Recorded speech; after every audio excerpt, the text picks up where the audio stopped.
সদৌ কোচৰাজবংশী ছাত্ৰ সন্থাৰ তিনিচুকীয়া জিলা সমিতিৰ উদ্যোগত কোচৰাজবংশী মহিলা সমিতি তিনিচুকীয়া জিলা সমিতিৰ সহযোগত চলিহানগৰ খেলপথাৰত ৫১৬ সংখ্যক মহাবীৰ চিলাৰায়ৰ জন্ম জয়ন্তী পালন কৰে। চিলাৰায়ৰ জন্ম জয়ন্তীৰ লগত সংগতি ৰাখি পতাকা উত্তোলন কৰে কোচৰাজবংশী ছাত্ৰ সন্থাৰ সভাপতি ভূপেন কোচে। স্মৃতি তৰ্পণ কৰে উদযাপন সমিতিৰ সাধাৰণ সম্পাদক বিতুপন দুৱাৰাই। অনুষ্ঠানত পৰিৱেশ সুৰক্ষা সমিতিয়ে বৃক্ষৰোপণ আৰু গছপুলি বিতৰণ কৰে। গছপুলি বিতৰণ কৰে পৰিৱেশ সুৰক্ষা সমিতিৰ সভাপতি ঋতুৰাজ বৰুৱাই।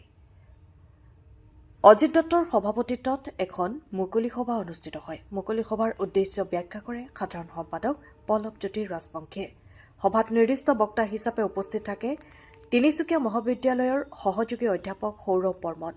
তেখেতে বীৰ চিলাৰায়ৰ কৰ্ম জীৱনাদৰ্শন নিষ্ঠা আদিৰ বিষয়ে উল্লেখ কৰে।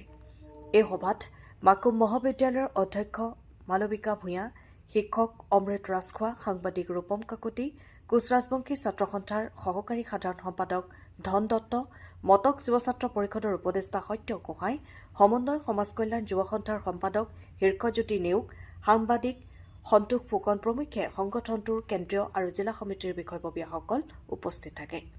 সন্ধিয়া আমন্ত্ৰিত শিল্পীসকলৰ দ্বাৰা বাৰেৰখনীয়া সাংস্কৃতিক অনুষ্ঠান অনুষ্ঠিত হয়। পোনপ্ৰথমেতো আপোনালোক সাংবাদিক বন্ধুসকললৈ ধন্যবাদ জ্ঞাপন কৰিছোঁ। আমি আজি ৫১৬ সংখ্যক বীৰ চিলাৰায় দিৱসখনি আমি চলিহানগৰ খেলপথাৰত অনুষ্ঠিত কৰিছোঁ। আৰু ইতিমধ্যে আমাৰ পতাকা উত্তোলন আৰু স্মৃতি তৰ্পণ আৰু শ্ৰদ্ধাৰ জুবিন গাৰ্গদেৱৰ স্মৃতিত হৈ গৈছে, কাৰ্যসূচী হৈ গৈছে। আৰু এতিয়া আমাৰ আৰ্ট কম্পিটিশ্যন আৰু মুকলি সভা অনুষ্ঠিত হ'ব আৰু সন্ধিয়ালৈ সাংস্কৃতিক সন্ধিয়া আছে। আৰু আপোনালোক সকলোকে আমি নিমন্ত্ৰণ জনাইছোঁ আপোনালোকৰ জৰিয়তে সন্ধিয়াৰ ভাগৰ সাংস্কৃতিক অনুষ্ঠানলৈ। আৰু আমাৰ জাতীয় বীৰজনাৰ এই জন্ম জয়ন্তী ভাগ পতাৰ কাৰণে উদযাপন কৰাত আমাক সহায় কৰাৰ কাৰণে তিনিচুকীয়াবাসীসমূহ ৰাইজক আমি ধন্যবাদ জ্ঞাপন কৰিছোঁ ইয়াৰ জৰিয়তে। ধন্যবাদ।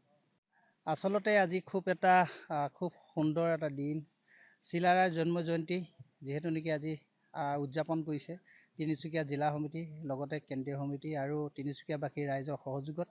আৰু ৫১৬ সংখ্যক যি চিলাৰায়ৰ জন্ম জয়ন্তী আজি বিশ্ব দৰবাৰত প্ৰতিষ্ঠা কৰিবলৈ যিহেতু নেকি কোচৰাজবংশী ছাত্ৰ সন্থাই আপ্ৰাণ চেষ্টা কৰি আহিছে। তেখেতলোকৰ জন্মলগ্নৰে পৰাই তেখেতলোকে চেষ্টা কৰিছে যে এই বীৰজনাক সন্মান দিবলৈ তেখেতলোকে চেষ্টা কৰিছে।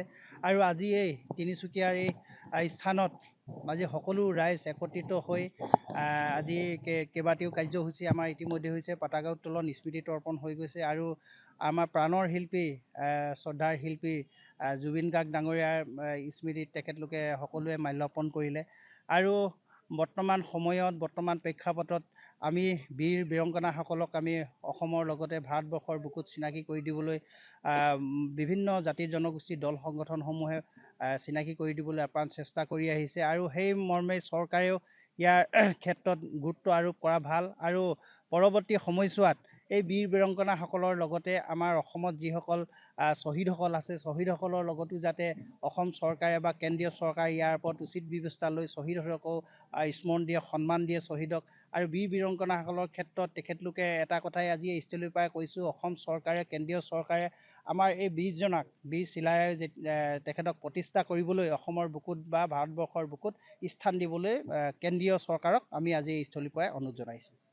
হয়, আজি আমি তিনিচুকীয়া মাজমজিয়া যিখন চলিহানগৰ খেলপথাৰ আছে, এই খেলপথাৰত আজি আমি বিশ্ব মহাবীৰ চিলাৰায় জন্ম জয়ন্তী ভাগ উদযাপন কৰিবলৈ লৈছোঁ।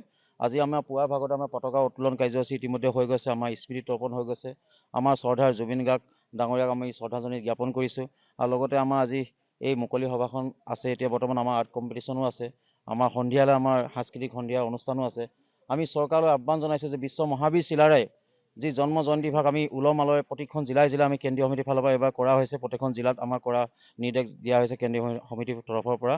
আজি আমাৰ ডিব্ৰুগড় জিলা, শিৱসাগৰ জিলাতো আমাৰ প্ৰত্যেকখন জিলাতে আজি আমি এই আমাৰ চিলাৰায় জন্ম জয়ন্তী ভাগ আমাৰ পালন কৰিছে। আমি চৰকাৰলৈ আহ্বান জনাইছোঁ, বিশ্ব মহাবীৰ চিলাৰায় তিনিচুকীয়াত আমাৰ এটা মূৰ্তিও নাই বা বিশ্ব মহাবীৰ চিলাৰায় আমি এখন বিশ্ববিদ্যালয় নিৰ্মাণ কৰিবৰ কাৰণেও আমি চৰকাৰক দাবী জনাইছিলোঁ। আৰু এই তিনিচুকীয়াত আমি ছাত্ৰবাস এটাৰ কাৰণেও আমি চৰকাৰক দাবী জনাইছিলোঁ। তেখেতলোকে এই আমাৰ দাবীবিলাক এতিয়ালৈকে পূৰণ কৰা নাই। এই আগন্তুক ইলেকশ্যনৰ আগতে আমি চৰকাৰক আমাৰ যিখিনি দাবী আছিলে, মানে আক্ৰাছুৰ ফালৰ পৰা আমি যি 10 দফীয়া দাবী আমি চৰকাৰক দাবী জনাইছিলোঁ, সেই দাবী চৰকাৰে এতিয়ালৈকে পূৰণ কৰা নাই। যদি চৰকাৰে আমাৰ এই আক্ৰাছৰ যিখিনি দাবী আছে এই দাবী যদি পূৰণ নকৰে তেতিয়াহ'লে আমি পৰৱৰ্তী মানে সময়ত কিন্তু চৰকাৰ যিখন 26ৰ যিখন ইলেকশ্যন আহিবলৈ হৈ আছে সেই ইলেকশ্যনত কিন্তু আমি কোচ ৰাজবংশী যিখিনি ৰাইজ আছে সেই ৰাইজক কিন্তু এই চৰকাৰক প্ৰত্যুত্তৰ দিবলৈ কিন্তু বাধ্য হ'ব। ধন্যবাদ। জয় অসম।